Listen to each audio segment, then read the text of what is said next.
Hello everyone, कैसे हैं आप सभी। आज के पॉडकास्ट में आप सभी का स्वागत है और इस पॉडकास्ट में आप सभी के साथ मैं हूं आमिर खान।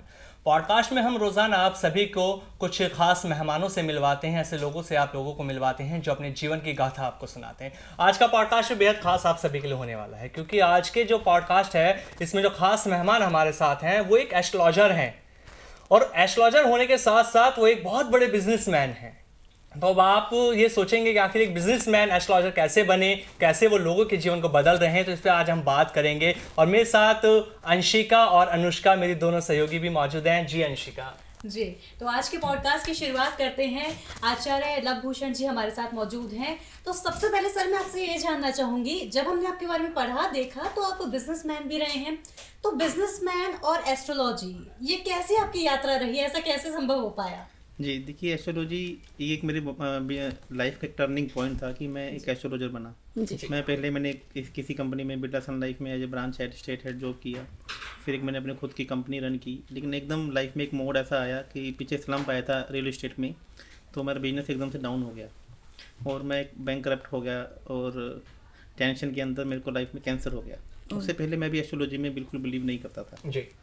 जैसे आजकल के यूथ हैं या युवा हैं, तो मैं भी कहता था कि ये सब कुछ यदि कोई एस्ट्रोलॉजर सामने वाले को अमीर बना सकता है या करोड़पति बना सकता, तो पहले वह खुद क्यों नहीं बना। दुनिया का दूसरा आदमी करोड़पति हो सकता था ना। तो ये सोचकर मैं हमेशा ही सोचता था कि यार ये एस्ट्रोलॉजी ये सब मतलब इसे रेडिकुलस। तो सडनली, लेकिन जब आप परेशान होते हो तो आपके घर वाले, आपके परिवार वाले आपको बोला कि आपको किसी के पास जाना चाहिए। तो मैं किसी के पास गया, और मैं एक्चुअली में कहते मैंने जॉब की हुई थी, आपको बताया कि मैंने बहुत बड़े लेवल पे एक छुआ हुआ था, एक टच किया था। तो मेरे एक जिज्ञासु मतलब क्यूरियोसिटी हो जाता था।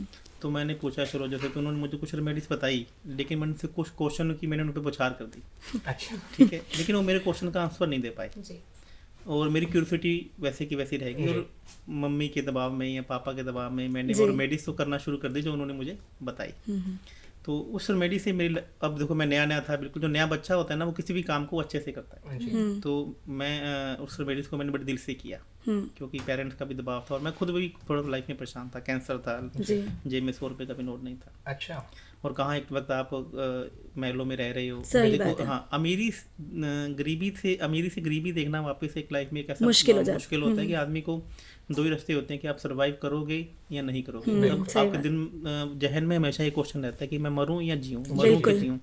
लेकिन आपके बच्चे हैं, आप एक ही, मैं बेटा था अपने पेरेंट्स का, तो उसको देखते हुए मैंने वो डिसीजन नहीं लिया। तो ठीक है, और मेडिस करना शुरू किया तो कुछ इम्प्रूवमेंट मेरी लाइफ में आने शुरू हो गए। तो मुझे लगा यार कुछ तो है इस लाइफ, मतलब कि इस एस्ट्रो में, इस वास्तु में, इस न्यूमोलॉजी में जो किसी ने बताया तो काम तो कर रहा है। ठीक है, तो फिर क्यूरियोसिटी और बढ़ गई जी। आंसर नहीं मिले तो मैंने क्या किया, इस पर रिसर्च करना शुरू कर दिया। अच्छा। मैंने इस पर पढ़ना शुरू कर दिया। अब एजुकेटेड था, कॉर्पोरेट में काम किया था, बिजनेसमैन था, तो क्या वो जो स्किल थी ना वो एक अलग प्रकार की थी जी। जिन लोगों को एस्ट्रोलॉजी सीखने में सालों लग गए, वो मुझे कुछ ही दिनों में मालूम चल गया। तो मैंने दिन रात एक कर दिया। मैं इसलिए नहीं सीख रहा था कि मुझे लोगों को बताना है। अच्छा। मैं इसलिए सीख रहा था कि मेरे को क्यूरियोसिटी थी और मेरे को आगे बढ़ना था, मेरे को अपनी लाइफ की दिक्कतें दूर करनी थी जी। बिल्कुल ऐसी मंशा नहीं थी कि मुझे एस्ट्रोलॉजर बनना है या एक वास्तु एक्सपर्ट बनना है। तो इस पर मैंने काम करना शुरू किया, रिसर्च करना शुरू कर दिया। तमाम बड़े बड़े एस्ट्रोलॉजर्स जो एस्ट्रोलॉजी सिखाते हैं, उनके पास जाना शुरू किया, चाहे वो इंडिया के थे चाहे इंडिया से बाहर के थे उनके। अच्छा, अभी आपको जानकर आने हो कि जितने लोग एस्ट्रोलॉजी सिखा रहे हैं, मैंने को ये मालूम चला, मैं सॉरी टू से, कि जिनको एक्चुअल में ज्ञान है वो तो मीडिया में है ही नहीं है। बिल्कुल, वो तो सोशल मीडिया में है ही नहीं है। और जिनको ज्ञान, मतलब कि मैं किसी के ज्ञान की तुलना नहीं करना चाहता, तो लेकिन ये मेरा लक मानता हूँ या मैं वो चीज़ें मानता हूँ कि मेरे को ऐसे ऐसे गुरु मिले, ऐसे वो सिखाने वाले प्रबुद्धजन मिले जिनको एस्ट्रोलॉजी का अद्भुत ज्ञान है, ज्ञान का भंडार है। और कुछ में से तो ऐसे हैं जिनको सेंट्रल गवर्नमेंट के द्वारा मार्कंडे की उपाधि मिली हुई है। मार्कंडे एक ऋषि थे जिनको ब्रह्मा जी ने ज्ञान दिया था, दुर्गा कवच लिखा था। तो ऐसी सी उपाधि, उनके मैंने पांव दबाए। वो लोग ऐसे लोग हैं जिनको उनको पैसे का लालच नहीं है, वो सिखाते उसी को हैं जो उनका शिष्य बनने का लायक होता है। उनको मालूम चलना चाहिए। आपने वहां से शिक्षा, मैंने उनको शिक्षा ली। आप मानेंगे नहीं, मैं उनके एक महीना उनके बाहर बैठा रहता था, उनके पाँव दबाए, उनके पाँव धो के चनामत पिया, उनका जूठा खाना खाया, ये इसलिए नहीं, मेरे भाव से सीखने की। जी बिल्कुल। उनको लगा कि अब ये लड़का सही है, अब इसको सिखाना चाहिए, जी। तो उन्होंने मुझे सिखाना शुरू किया और मैंने उन चीज़ों को अपनी लाइफ में इम्प्लीमेंट करना तो शुरू किया। आपकी जो ये यात्रा रही, मतलब एक इतने बड़ा बिजनेसमैन रहे, उसके बाद फिर अभी ज्योतिष की लाइफ में आ गए, तो आपको कहाँ डिफरेंस लगता है? आज भी एक बहुत बड़ा एस्ट्रोलॉजर हैं आप, तो ये वाली लाइफ और उस लाइफ में आप अगर तुलना करें तो कौन सी आपको बेहतर लगती है? देखिए, अब होता क्या है, देखिए कि जैसे आप एस्ट्रोलॉजर बन गए, आप एक्सपर्ट बन गए, तो आपका काम हो गया, तो लोगों ने मुझसे पूछना शुरू किया कि तूने लाइफ में कि कुछ कैसे करना शुरू कर दिया। तो किसी ने पूछा तो उसको मैंने बता दिया कि मुझे आपकी डेट ऑफ बर्थ बताओ कि आपको ऐसा करना चाहिए, आपको ऐसा करना चाहिए, तो लोगों को फायदा होना शुरू हो गया। तो हुआ क्या कि मैं जो अपना काम एज ए बिल्डर कर रहा था, वो तो अभी भी कर रहा हूँ। मेरी एक टाउनशिप थी, अब आज 3 टाउनशिप है, और मैं अकेला ऐसा बिल्डर हूँ गंगानगर के अंदर, जो मैंने बिना बैंक लोन के मेरे काम चल रहा है। I am the only builder in Shri Ganganagar. तो क्या हुआ क्या कि लोग मुझसे पूछना शुरू हो गए, उनको फायदा शुरू हो गया, तो एक माउथ पब्लिसिटी बढ़ती गई। अच्छा। और ये ऐसा होता गया कि अब देखिए कि आज की डेट में सबसे ज्यादा जरूरत किसकी आदमी को? पैसे की, बिल्कुल, फाइनेंस की। उसके बाद हेल्थ भी है, रिलेशनशिप भी है, करियर भी है, लेकिन करियर और मनी कहीं ना कहीं जुड़े हुए हैं। और मेरी कोर कमांड मैंने किस में बनाई? पैसे में, क्योंकि मैं खुद पैसे से परेशान था, बैंक करप्ट था, वहाँ से बाहर आया, फिर पैसे कमाए। आज मैंने 2 मर्सिडीज जगुआर ले रखी है, जगुआर भी XJL और मर्सिडीज भी S क्लास, क्योंकि शौक तो वही नवाबों वाले पहले थे। ठीक है। और मेरे कहने का मतलब था कि, लेकिन मैंने उनको पढ़ा अंदर से जाके कि ये एस्ट्रोलॉजी में ऐसा क्या कर सकते हैं कि वो चीज़ आप उनसे प्राप्त कर सकते हैं। तो लोगों ने बताना शुरू कर दिया, लोगों को फायदा होना शुरू हो गया। तो मैं एक्चुअली में एस्ट्रोलॉजर बना नहीं हूँ, एस्ट्रोलॉजर बनाया गया है लोगों के द्वारा। तभी जैसा आपको देख के मेरे मन में एक सवाल और आ रहा है। जी बताइए। पूछ लो। हाँ जी बिल्कुल पूछिए। ज्योतिष होते हैं ना, अधिकतर हम देखते हैं टीका लगाना, बड़े बड़े तिलक रहते हैं और क्लीन शेव रहती है, और यहाँ तो अब देखिए, आपने तिलक के बारे में बिल्कुल ही अलग है। आपने तिलक के बारे में पूछा, तिलक किसको लगाना चाहिए, किसको नहीं लगाना चाहिए, ये भी एस्ट्रोलॉजी में मालूम है, लिखा हुआ है। यस, जैसे मेरे को तिलक नहीं लगाना चाहिए, मैं तिलक नहीं लगाता हूँ, जबकि जितने भी एस्ट्रोलॉजर आप देखेंगे बड़े बड़े तिलक लगाते हैं। तिलक आपको 90% केसर का लगाना चाहिए कि ऑरेंज का लगाना चाहिए कि ब्लैक कलर का लगाना चाहिए कि कुमकुम का लगाना चाहिए, ये भी आपकी डेट ऑफ बर्थ में देखिए, मैं आपको बताता हूँ। और आपको किस तरीके की माला पहननी चाहिए, किस तरीके का, यदि ये माला मैंने पहनी हुई है तो ये मेरी एस्ट्रोलॉजिकल है। ठीक है, इसको ठीक है, एक मैंने इसको इस प्रकार से भी कर दिया कि मेरे को ये माला सुंदर ली है, तो मैंने इसको दिखा भी रहा हूँ, लेकिन ये एक्चुअली भी एस्ट्रोलॉजिकल रेमेडी है। हर चीज ज्योतिष से अनुष्का सबके साथ जुड़ी हुई है। इसी के साथ मेरा एक सवाल है, जैसे आपकी स्टोरी हमने सुनी तो आपने हार माना बिल्कुल नहीं, मतलब जिस फेज से आप गुजरे हो, अमीरी से गरीबी, कोई भी इंसान जब अमीर से गरीब होता है तो वो हार जरूर मान लेता है, लेकिन आपने गिव अप नहीं किया। ये बहुत बड़ी बात है आमिर जी, बहुत बड़ी बात है। तो मैं बहुत ही ज़्यादा आपसे इंस्पायर हो रही हूँ, मतलब मैं भी काफ़ी कुछ सीख रही हूँ। तो मैं उन लोगों के बारे में जानती, जैसे मैं भी एक यूथ हूँ, कि यूथ को आप क्या बोलना चाहेंगे जिनकी अभी भी एग्जाम में फेल हो जाते हैं, तो डिप्रेशन में चले जाते हैं, सुसाइडल टेंडेंसी बढ़ जाती है, तो उन्हें आप कैसे अपनी स्टोरी से मोटिवेट करेंगे? सबसे पहले तो मैं यूथ को ये बताऊंगा, मोस्टली यूथ एस्ट्रोलॉजी पे बिलीव नहीं करते हैं। ठीक है, तो सबसे पहले तो मैं उनको ये बताना चाहूँगा कि ये एस्ट्रोलॉजी भारतीय ऋषियों के द्वारा, भारतीय देवी देवताओं के द्वारा लिखी गई है। सनातन धर्म की सबसे अनूठी एक पहल है, इसमें लोगों को बिलीव करना, यूथ को बिलीव करना चाहिए जी। ये भगवान गणेश जी के द्वारा के आदेश पे श्री ऋषि पाराशर जी के द्वारा लिखी गई थी। तब उन्होंने 2 ऋषियों की जिम्मेवारी लगाई थी, पाराशर जी को ज्योतिष लिखने के लिए और धन्वंतरी जी को आयुर्वेदा लिखने के लिए। जो आज आयुर्वेदा पे काम हो रहा है, धन्वंतरी देवता का लिखा हुआ सब कुछ है, और ऋषि जो पाराशर जी। लेकिन जो आज ज्योतिष के रूप में लोगों को डराया धमकाया जा रहा है, देखिए मैं इससे परेशान हूँ। मैं खुद देखो, मैं भी आपको मालूम, पहले मैं एस्ट्रोलॉजी बिलीव नहीं करता था, क्योंकि जैसे ही कोई बंदा आया तो उसे बोलता शनि खराब है, उसे लाख रुपए ले लिए। उसने बोला कि मेरे पास 50,000 रुपए नहीं है, 10 रुपए भी नहीं है, तो बोला तेरे पास 10 रुपए भी नहीं है तो तेरा शनि क्या बिगाड़ेगा। तो इसका मतलब है कि मैं उस एस्ट्रोलॉजी से मैं बिलीव नहीं करता। मैं ये मानता हूँ कि एस्ट्रोलॉजी एक साइंस है और इस पे काम करना चाहिए। और आज के यूथ को मैं आपके चैनल के माध्यम से बताना चाहूँगा कि आपको ये फाइंड करना है कि एक एस्ट्रोलॉजर जिसने एस्ट्रोलॉजी खुद पे भुगती है, जिसने एस्ट्रोलॉजी उसके ब्लड में है, ऐसे एस्ट्रोलॉजर आप ढूंढिए और उससे ज्ञान लीजिए, और आपको ये पता लग सकता है कि आपका दिन कौन सा अच्छा है। महीने में 3 दिन ऐसे होते हैं जो आपके लिए बिल्कुल भी अच्छे नहीं है। उस दिन आप कहीं भी ट्रैवल करेंगे या कोई भी काम नया शुरू करेंगे, आपका कभी अच्छा नहीं होगा। ये सबके लिए ऐसा है या पर्टिकुलर कुछ? चाहे वो प्रधानमंत्री मोदी जी हैं, चाहे वो मुकेश अंबानी जी हैं। पर ये पता कैसे कर सकते हैं? ये आपकी डेट ऑफ बर्थ से जी। आप आइए, आपके लिए कौन सा कलर के कपड़े अच्छे हैं, कौन सा कलर नहीं पहनना चाहिए, मैं कौन सा आपको डे यहाँ अच्छा है। रोकूंगा। जैसा आपने अभी डेट ऑफ बर्थ की बात करी, जी। सपोज दैट मेरी डेट ऑफ बर्थ है 9/12/93, ठीक है। मेरे जैसे और भी लोग हैं सेम डेट ऑफ बर्थ के, बट नाम अलग है, सब कुछ अलग है, तो क्या इन दोनों में कैसे डिफरेंस होगा, वो कैसे देखिए, पहचानेंगे? आपने बोला 9/12/1993, जो भी है ये एक न्यूमरोलॉजी का पार्ट है। न्यूमरोलॉजी आपको मैं बताना चाहूंगा कि एक कीरो के द्वारा लिखी गई थी, जो इंडियन एस्ट्रोलॉजर नहीं थे, वो इंडियन एस्ट्रोलॉजी से प्रभावित थे। वो आए थे इंडिया में एस्ट्रोलॉजी के ऊपर रिसर्च करने के लिए, लेकिन उन्हें एस्ट्रोलॉजी समझ में नहीं आई, तो उन्होंने लोशो ग्रिड के माध्यम से इंडियन एस्ट्रोलॉजी को पढ़कर एक न्यूमरोलॉजी लिखी। आप देखिए जितने भी नेम करेक्शन होते हैं वो इंग्लिश में होते हैं, क्या हिंदी में होते हैं क्या? नहीं होते, क्यों नहीं होते? जबकि जो भारतीय संस्कृति है वो तो हिंदी की है। बिल्कुल। तो उन्होंने एक एस्ट्रोलॉजी लिखी, और आज तक जितने भी न्यूमरोलॉजिस्ट हैं वो कीरो को फॉलो करते हैं। जी। किसी ने भी कीरो को संशोधन नहीं किया कि उन्होंने ये बोला। मैंने बोला कि जो कीरो ने लिखा है उसमें से 5-6 अमेंडमेंट मैंने किए हैं। कि उन्होंने यहाँ पे गलत लिखा है, ये उनकी मान्यता, उनका खुद का मानना था ना। तो मैंने उनकी किताबें पढ़ी, मैंने भी न्यूमरोलॉजी सीखा, लेकिन मैंने 5 से 7 चीजें ऐसी निकाल कर लाया हूँ जो कीरो ने अपने मत के अनुसार थी, लेकिन मैं उनसे सहमत नहीं हूँ, और मैंने उन्हीं में नई खोज की, और वो खोज रिसर्च से की है। जी। तो इस पे कोई ऑब्जेक्शन लोगों का नहीं, किसी का क्यों होगा? ज्योतिष एस्ट्रोलॉजर हैं, देखिए आप संशोधन क्यों कर रहे हैं? नहीं, संशोधन तो मेरे खुद के संशोधन है, मेरी खुद की रिसर्चेस है, जिसकी अभी मैं एक बुक भी पब्लिश कर रहा हूँ। कुछ ही टाइम में ये बुक भी मार्केट में आने वाली है, जिसे मैंने संशोधन की है। अच्छा। अभी ऋषि पाराशर जी ने ज्योतिष सबसे पहले लिखी। जब ऋषि पाराशर जी ने ज्योतिष लिखा था तब उन्होंने माना था कि धरती गोल है, लेकिन जब बाद में कृष्णमूर्ति जी एक हुए थे, जो आज भी हैं लाइफ में हैं, उन्होंने बोला कि धरती गोल नहीं है, धरती ओवल शेप में है। तो उनके अकॉर्डिंग ग्रहों की चाल अलग है, और वैदिक के अकॉर्डिंग ग्रहों की चाल अलग है। तो इस पर ये रिसर्च तो होते रहेंगे, लेकिन मैंने कहने का मतलब है कि जितने न्यूमरोलॉजिस्ट इंडिया में हुए हैं, न्यूमरोलॉजिस्ट, उन्होंने कीरो को फॉलो किया है। क्यों? क्योंकि उन्होंने जैसा बोला आपने पढ़ लिया। तो मेरे कहना, मैंने एस्ट्रोलॉजी भुगती है। मैं आपको बता रहा हूँ, जैसे आप एंकर है, तो आपकी डेट ऑफ बर्थ में 1 या 3 होगा, तभी आप एंकर हैं। अच्छा, इसके पीछे लॉजिक 3 नंबर जो क्या है, वो एंकर का नंबर है, वो बोलने का नंबर है। अच्छा। और 1 नंबर राजा का नंबर है। ओके। ठीक है, तो जो भी एंकर होगा, जितना वो 6 नंबर भी हो सकता है, वो 6 नंबर लग्जरी का नंबर है, जितने आप लोग। ये काफी इंप्रेसिंग था, जो कि मेरे डेट ऑफ बर्थ में है। तो ये देखिएगा कि आप, मैं आपको ना, आपको प्रोफेशन को देख के मैं आपकी डेट ऑफ बर्थ बता दूं कि आपकी डेट ऑफ बर्थ में नंबर होंगे, आपकी डेट ऑफ बर्थ में ये प्लैनेट्स होंगे। अब आपने मुझे बोला कि आपकी डेट ऑफ बर्थ 9/12 है, तो एक इसमें बहुत सारे लोग पैदा होंगे, ये न्यूमरोलॉजी का पार्ट है। तो आप कैसे बता सकते हैं कि एक दिन में 1 लाख लोग पैदा हुए, 1 करोड़ लोग पैदा हुए, तो सभी लोग बराबर कैसे होंगे? तो उसके लिए हमें टाइम भी चाहिए, उसके लिए हमें बर्थ समय भी चाहिए, और उसके लिए हमें बर्थ प्लेस भी चाहिए। लेकिन आचार्य जी, सेम टाइम पर भी तो बहुत से लोग पैदा हुए हैं। आपने बहुत अच्छा क्वेश्चन किया। इसी में हमने एक बर्थ टाइम रेक्टिफिकेशन किया है आज की डेट में। ऐसा करने वाले हम इंडिया में या वर्ल्ड में पूरे 8 से 10 लोग हैं।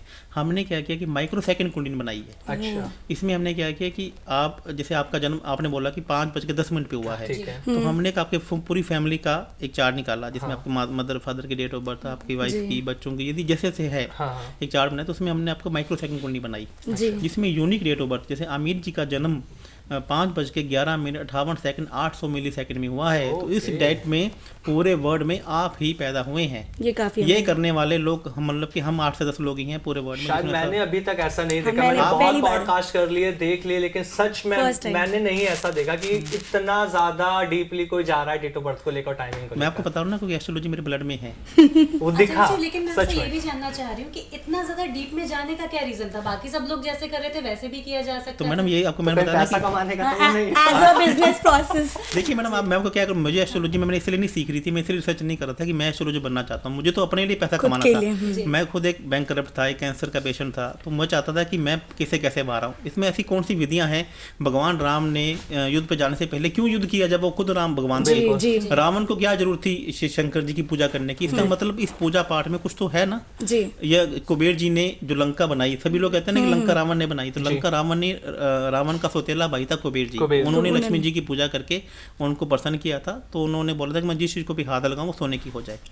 बाद में और आपको बताता हूँ, कुबेर जी की कभी पूजा नहीं होती है, जबकि मोस्टली एस्ट्रोलॉजी बताते हैं कि कुबेर जी की पूजा की जाए। कुबेर जी देवता नहीं है, कुबेर दानव है।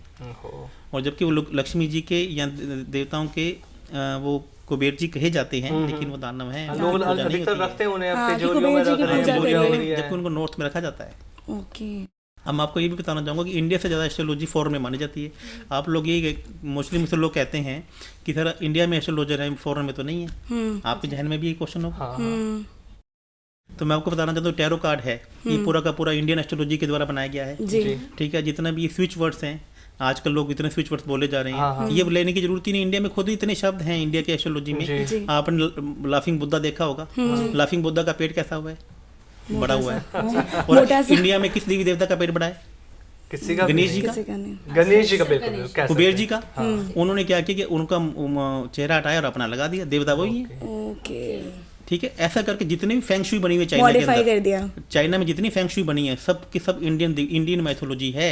और जब हम लोग ये कह रहे हैं कि इंडिया में एस्ट्रोलॉजर के पीछे लोग भाग रहे हैं, जबकि मैं तो इंडिया से ज़्यादा जापान में जो भी ये चीज़ें लटकाते हैं बाहर, एक पर्दा लटकाते हैं, तो आप देखिए कि सब इंडियन एस्ट्रोलॉजी है। ये पूरा का पूरा सिंगापुर वास्तु के अकॉर्डिंग बना हुआ है, पूरा का पूरा हांगकांग वास्तु के अकॉर्डिंग बना हुआ है।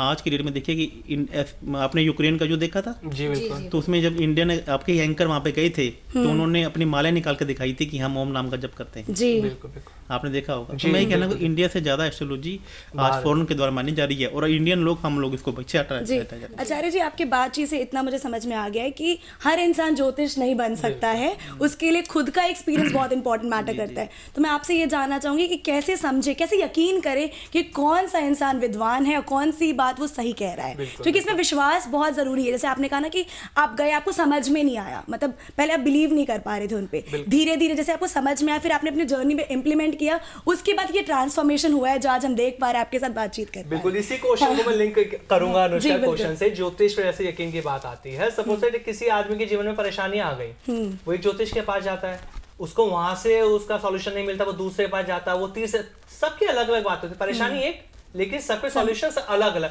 तो यकीन किस पे करे भाई? वो तो वैसे ही परेशान है, उधर से ज्योतिष परेशान कर रहे हैं, अलग अलग बताकर, तो वो कहाँ जाए? देखिए, बहुत ही बढ़िया क्वेश्चन किया। ये सेम क्वेश्चन आज से 7-8 साल पहले मेरा था।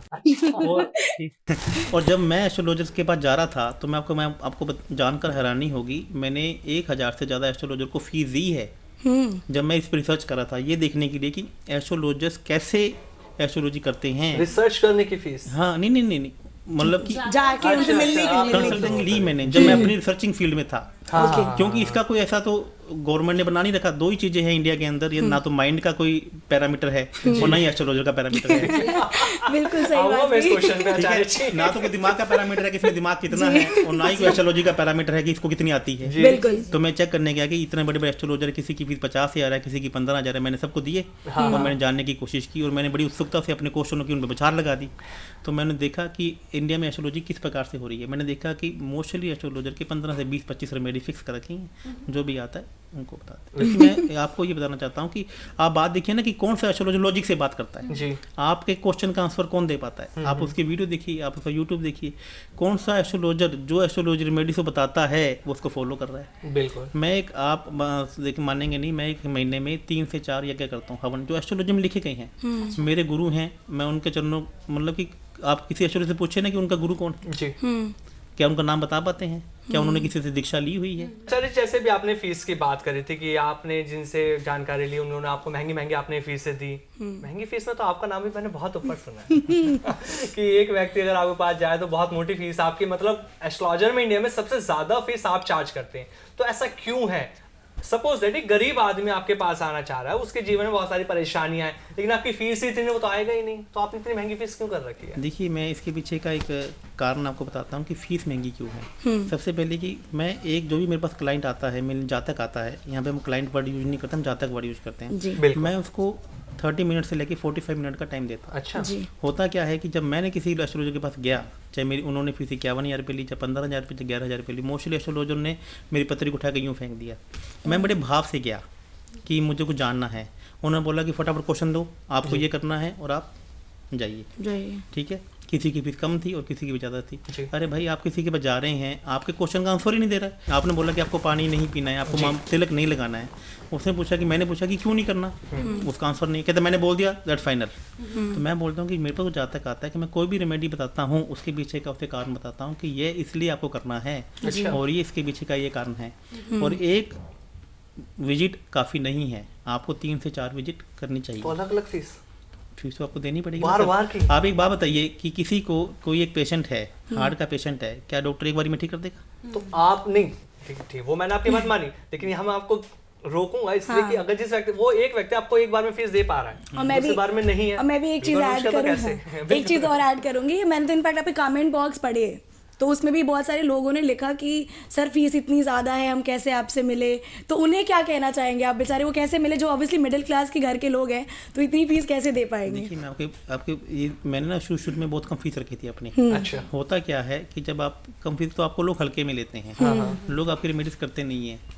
आपको ये देखा कि आप 5 स्टार होटल में खाना खाने जाते हैं तो आपका पहले स्टाइल ही चेंज हो जाता है और आपके कपड़े सूट चेंज हो जाते हैं। और जब आप किसी थड़ी पे चाय पीने जाते हैं तो आप ऐसे ही बैठ जाते हैं जैसे आप घर पे चाय पी रहे हैं। तो मेरा ये मानना है कि मैं चार्ज इसलिए भी ज़्यादा करता हूँ, मैं आपको 2 बातें बताई कि मैं एक दिन में 8 से 10 लोगों को ही कंसल्ट करता हूँ। मैं उनको मैं लोगों की तरह भीड़ नहीं लगाता हूँ कि यहाँ पे मैंने 50-100 लोग इकट्ठे कर लिए और 10-10 मिनट में उनकी कुंडली देख के उनको बताना शुरू कर दिया, क्योंकि एक कुंडली को देखने में भैया आधा पौना घंटा लगता है। बिल्कुल, पूरी कभी कुंडली कभी देखनी तो पड़ती है। 1 आवर भी लगता है। सामने वाले का कोई टाइम रिस्ट्रिक्शन नहीं है।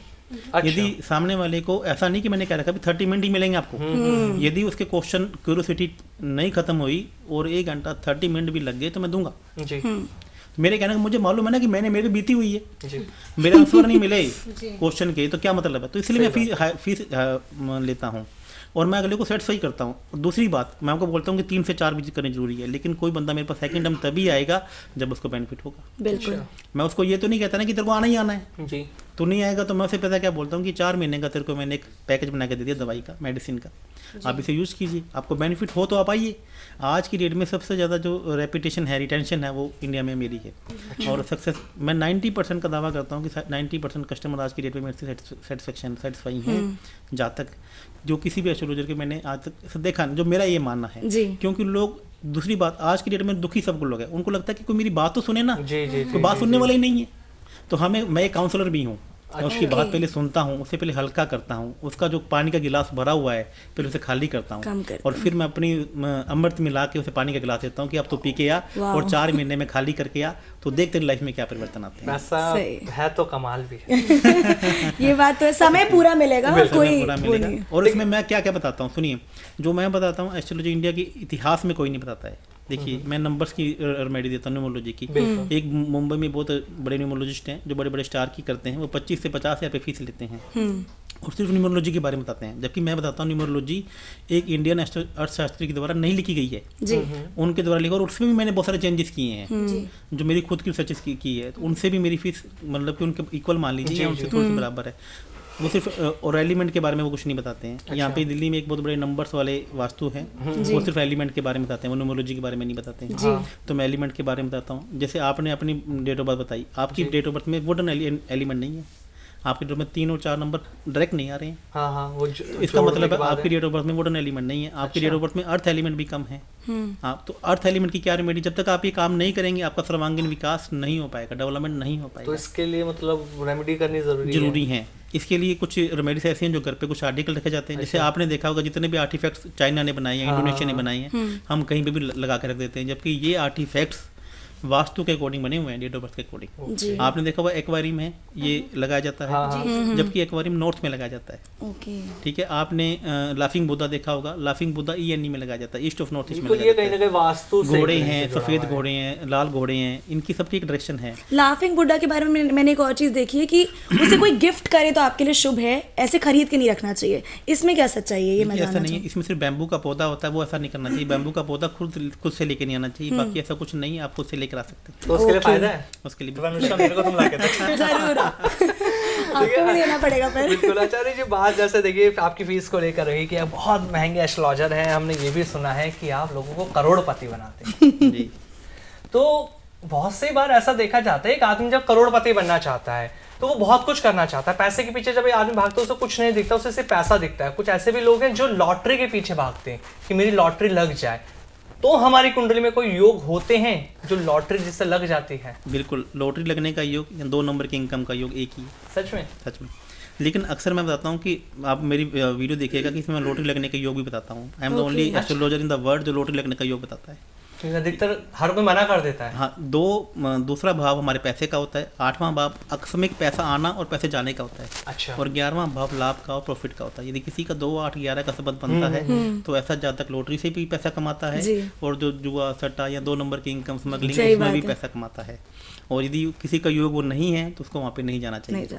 तो अक्सर लोग दूसरों को देख के अमीर बनना चाहते हैं। हाँ। तो किसी की कुंडली में मेहनत से पैसा है और किसी की कुंडली में 2 नंबर से पैसा है। जैसे पैसा निकलेगा तो लोग इसलिए पैसा खराब कर देते हैं कि उसका पैसा बना तो मेरा पैसा बन जाए। मेरी कुंडली में नहीं है ये लॉटरी का पैसा, मैं लॉटरी नहीं लगा रहा हूँ। तो ये पूरा कुंडली देख के ही पता कुंडली लगता देखे है। मैं मेहनत से पैसा कमा रहा हूँ और उससे ज़्यादा कमाता हूँ जो लॉटरी वाला निकालते हैं। आप मेरी जीएसटी के बिल देख लीजिए, मैं हर महीने की 4 से 5 लाख की जीएसटी भर रहा हूँ। जीएसटी वाले भी सुन सकते हैं इसे। तो सर मैं तो कह रहा हूँ कि जीएसटी भर रहा हूँ।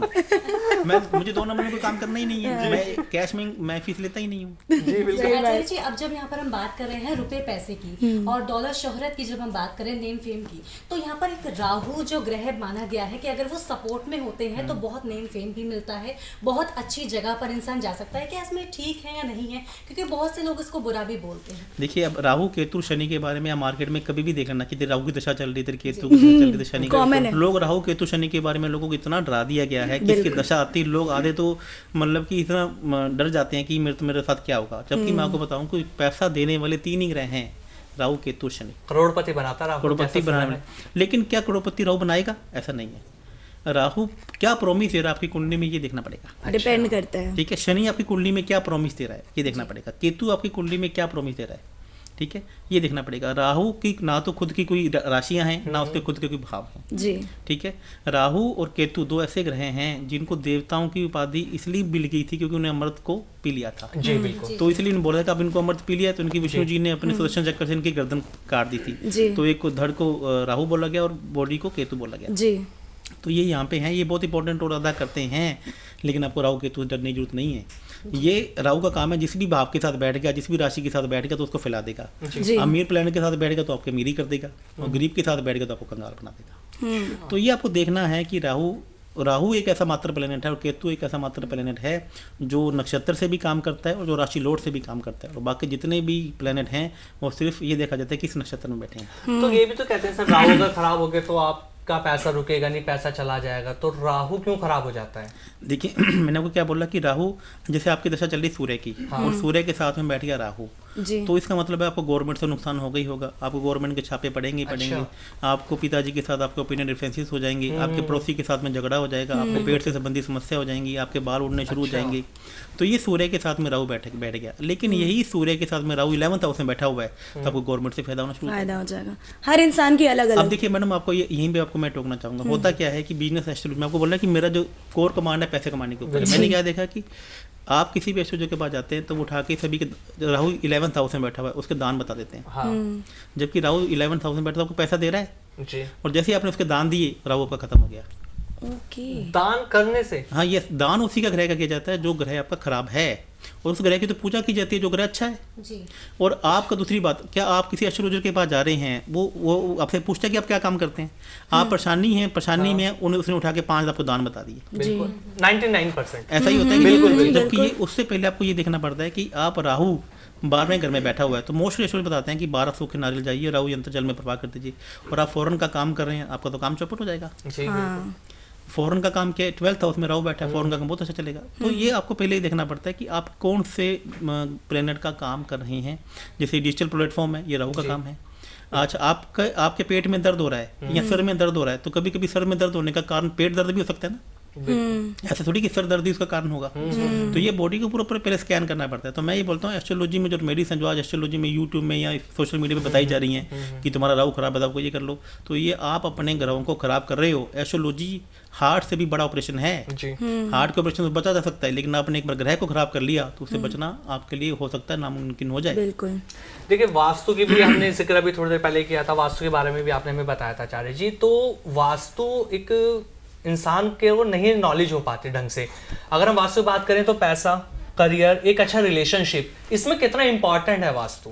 इसको कैसे जाने? देखिए, ये एस्ट्रोलॉजी और वास्तु मेरे द्वारा लिखी हुई नहीं है, ये भारतीय शास्त्रों में लिखी गई है। उसकी मैं आपके पास आया हूँ कि मैंने इसको पढ़ा है और मैंने अपनी ज़िंदगी में इसको उतारा है और उसके फ़ायदे मैंने लिए हैं। मैं आपको एक बात बताता हूँ, चाहे आपको मालूम है आपकी कुंडली में एक ऐसा जोन होता है जो डिजायर फुलफिलमेंट जोन है। आपने MLM नेटवर्किंग कंपनियों को सुना होगा, वो बोलते हैं, सीक्रेट मूवी देखी होगी आपने, उसमें क्या बोलते हैं कि आपको एक जोन के अंदर अपना विजन बोर्ड लगाना चाहिए, लेकिन वो एक अधूरा सच है।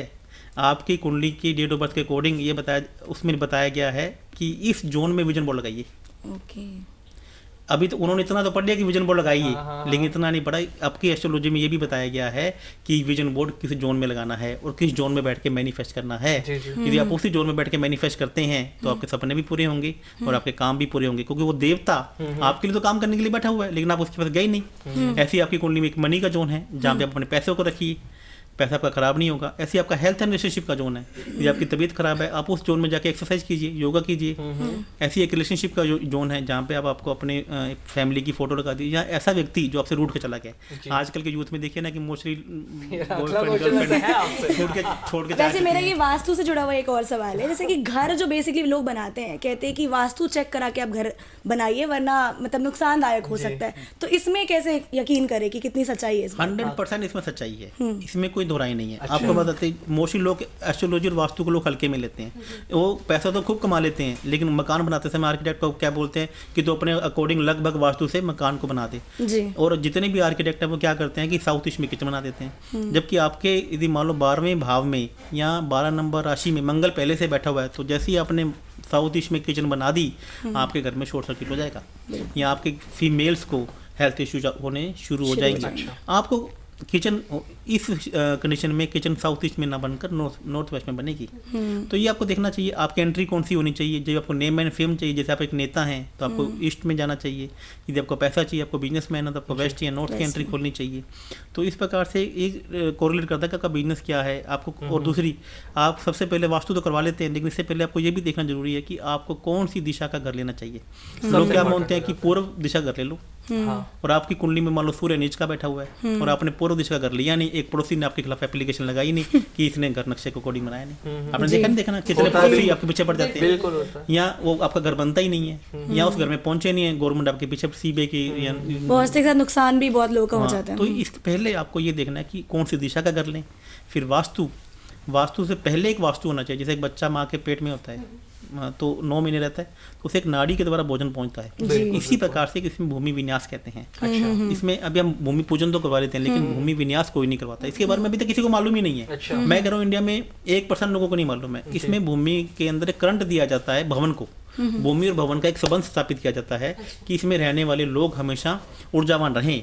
आप मान लीजिए कोई भूमि है, वहाँ पे कोई बंदा मरा हुआ है, किसी की लाश पड़ी हुई है, किसी को दफना दिया गया है, क्या किसी ने टोने टोट के कर दिए हैं, तो वो भूमि विन्यास के द्वारा सब कुछ खत्म हो जाता है। इसी से रिलेटेड एक सवाल है, ऐसा केस मेरे साथ हो चुका है। जैसे मैंने सुना है कि मेरे को जानकार थे, उनकी एक फैक्ट्री थी कहीं गांव में, उन्होंने फैक्ट्री बनाई, तो वहाँ पे किसी को मार के उधर गाड़ दिया गया था। बहुत पुरानी ये बात है। उन्होंने वहाँ अपनी फैक्ट्री बना ली, ठीक है, वास्तु के हिसाब से उन्होंने नहीं बनाई, बट उन्होंने वहाँ बना लिया। कुछ टाइम बाद उनको लगातार वहाँ घाटा होने लगा, जैसे जैसे वहाँ पे चीज़ें होने लगी, लोगों को रात को डर लगने लगा। तो ये क्या वास्तु अगर वो वहाँ पे करा लेते तो ऐसा नहीं होता, जबकि उसके नीचे ज़मीन में कोई वहाँ पे दफन है। देखिए, मैंने इसी से संबंधित मैं इसको आगे लेकर जाना चाहूंगी। यही मेरा प्रश्न था कि अगर ऐसा किसी ने घर ले लिया है तो वहाँ पर क्या कोई रेमेडीज से ठीक हो सकता है या नहीं? देखिए, आपने दोनों ने बहुत अच्छे क्वेश्चन किए और ये यूथ चाहता है। ऐसे क्वेश्चन आते रहेंगे तो हम यूथ को बहुत अच्छे उत्तर दे पाएंगे। पहली बात हो कि भूमि का विन्यास होना चाहिए था, नहीं हुआ तो भी इसमें ऐसी पूजा, इसमें ऐसे हवन होते हैं जिसके द्वारा वो चीज़ें बनने के बाद भी ख़त्म की जा सकती हैं। ऐसा नहीं है कि नहीं। आप देखिए, मैं आपको फिर कहता हूँ कि अब इसके पीछे क्या बात क्या, आपने मुझे बोला कि आप ऐसी मालाएं क्यों पहनते हैं, आप ऐसे कपड़े क्यों पहनते हैं। मैं बताता हूँ कि आपका कनेक्शन क्या है भगवान के साथ में, आप क्या सोचते हैं, आपकी एनर्जी क्या है, आपको क्या पाम वहाँ पे ज़मीन में पाँव रखते ही कुछ महसूस होने लगता है, कुछ अच्छा या बुरा।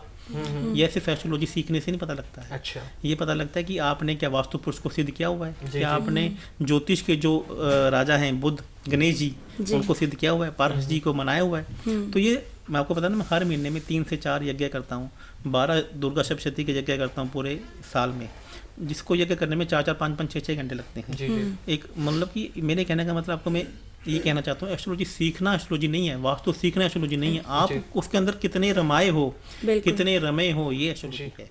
अच्छा, देखिए एस्ट्रोलॉजी के बारे में बहुत कुछ आप हमें आज ज्ञान दे रहे हैं और इस पॉडकास्ट के माध्यम से, सच बताऊं आचार्य जी, मैंने बहुत कुछ सीखा आज आपके साथ बैठ के, और यूथ भी लगातार इस पॉडकास्ट के माध्यम से सीख ही रही है और नई नई जानकारी आपके माध्यम से मिल रही है। मेरा अगला सवाल जो है ना वो सितारों से जुड़ा हुआ है।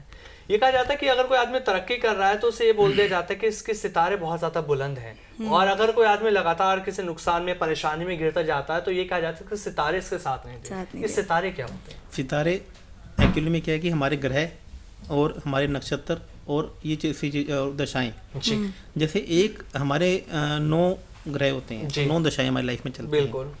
यदि आपकी दशा आपके लाभ के भाव दे रही है और उनको इंडिकेट कर रही है, आप कुछ भी काम करोगे, आप उल्टे करोगे, सिद्धि पड़ेंगी।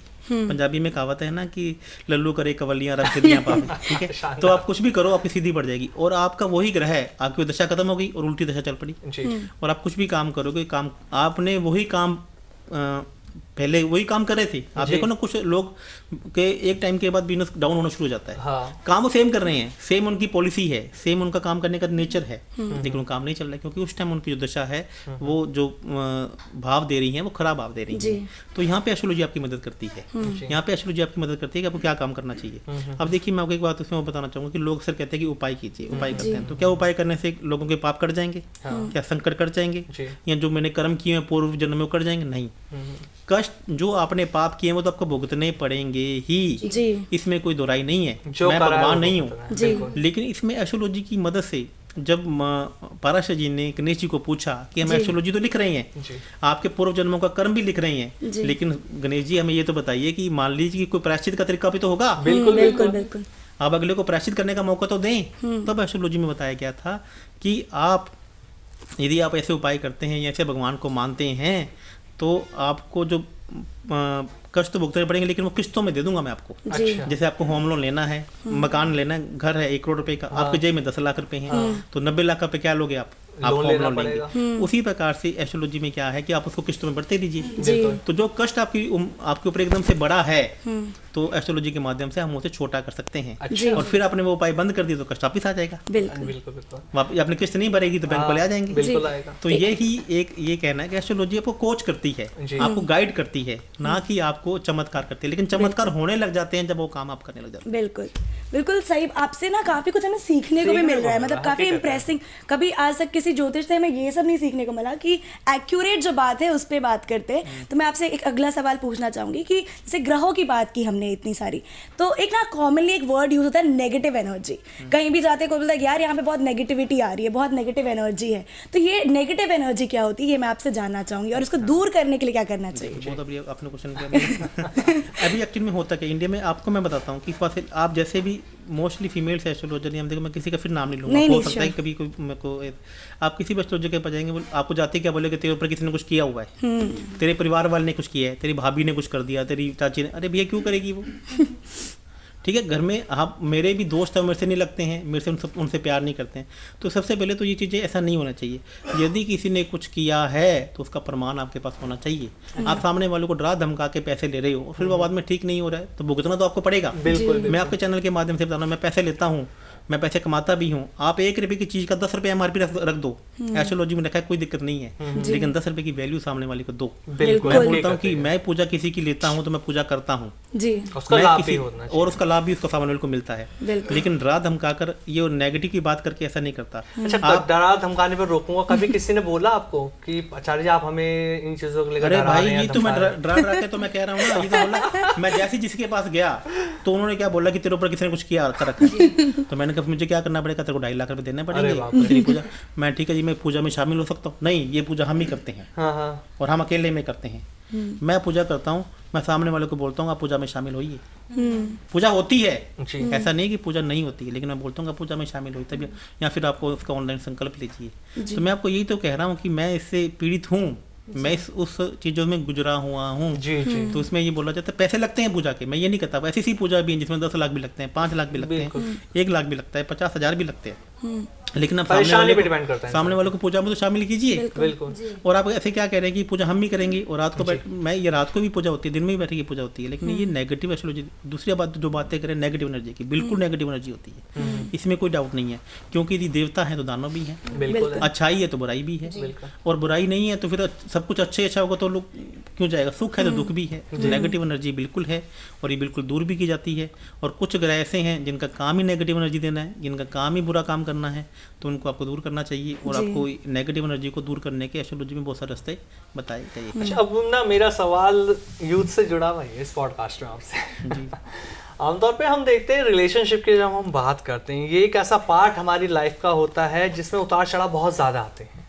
तो एक अच्छा रिलेशनशिप कैसे चले और जो परेशानियां आ जाती हैं, अगर मैं आपसे ओपनली पूछना चाह रहा हूँ, हम गर्लफ्रेंड बॉयफ्रेंड की बात कर ले, हम हस्बैंड वाइफ की बात कर लेते हैं, कहीं ना कहीं उतार चढ़ाव हर किसी की लाइफ में आ जाते हैं। तो क्या इसके पीछे ग्रह होते हैं जो मन मुटाव पैदा हो जाता है, या आपसी जो प्रेम होता है वो घटने लग जाता है एक वक्त के साथ, कि लंबा वक्त हमने बिता लिया तो हमारा प्रेम कम हो गया, इसकी वजह के कारण? देखिए, बहुत बढ़िया आपने फिर क्वेश्चन किया। मैं आपको बताऊंगा, मैं आपकी ना डेट ऑफ बर्थ देख के आपको ये बता दूंगा कि आपके कितने अफेयर रह सकते हैं। नहीं, देखिए इस पॉडकास्ट में तो नहीं, पॉडकास्ट के बाद जरूर जानेंगे। देखिए, इसमें एक पंचम भाव होता है, एक सप्तम भाव होता है। जी बिल्कुल। पंचम जो भाव है लव एंड रिलेशनशिप का है, और सप्तम जो भाव है उसके स्थायित्व का है। जी। आप किसी के एक बच्ची के कितने अफेयर रहेंगे, एक बच्चे के कितने अफेयर रहेंगे लड़के के, तो ये भी हम और ये भी बता सकते हैं कि करंट डेट में जिसके साथ आपका अफेयर रह रहा है उसका नेचर कैसा होगा, शायद गलत क्वेश्चन तो नहीं पूछे। वो दिखने में कैसी होगी, वो बातें कैसे करती होगी, वो ज़्यादा बोलती होगी कि आप ज़्यादा बोलते होंगे। हम ये भी आपकी डेट ऑफ बर्थ से देख के बता सकते हैं। फिर आपकी मैरिज लाइफ कैसे चलेगी, रिलेशनशिप कितना लंबा चलेगा, या वो टूटने के योग क्या है, ये भी आपकी डेट ऑफ बर्थ से देख के मालूम चल सकता है। आपकी मैरिज लाइफ अच्छी चलेगी कि नहीं चलेगी, सप्तम हाउस पे डिपेंड करता है। यदि आपको उस मैरिज लाइफ को बचाना है या लॉन्ग रिलेशनशिप लेना है तो अपनी डेट ऑफ बर्थ से उपाय कीजिए। और इसको खत्म करना है तो यूट्यूब पे उपाय आपके फ्री में बन रहे हैं, आप वो भी कर सकते हैं। ठीक है, आपके डिपेंडेंट है, वो आपके ऊपर डिपेंड करता है। आपको मैं बताता हूँ कि मैरिज लाइफ यदि सप्तम हाउस खराब है तो जाता है कि मैरिज लाइफ खराब रह सकती है।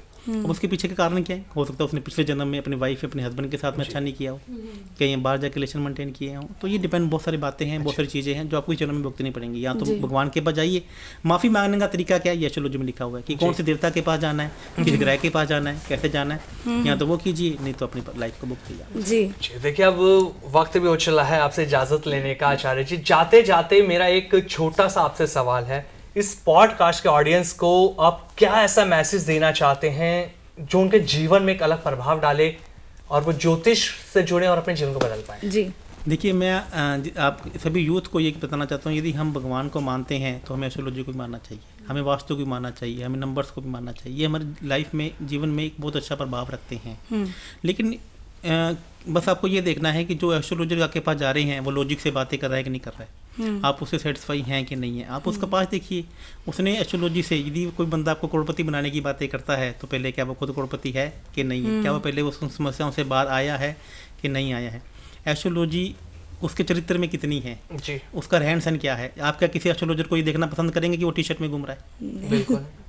अब मैं आपको ये बात कर, आप एक एंकर हैं, मेरी एक्सपेक्टेशन थी कि एक एंकर चाहे मेल हो चाहे फीमेल हो, उसकी एक लुकिंग बहुत अच्छी होनी चाहिए। यहाँ पे मैं जैसे ही अंदर आऊँ और आप एक मतलब कि एक कैजुअल लुक में बैठ के मेरा इंटरव्यू ले रहे हैं तो मैं कहीं ना कहीं कन्विंस नहीं हो पा रहा। ठीक है, तो हमें भी अपना कोई आसान नहीं है कि इतने से कपड़े पहनना, गर्मी में भी सर्दी में भी, लेकिन ये ज़रूरी है कि आपके सामने वाली एक्सपेक्टेशन पे आप खरा उतरें। आपको लॉजिक होने चाहिए।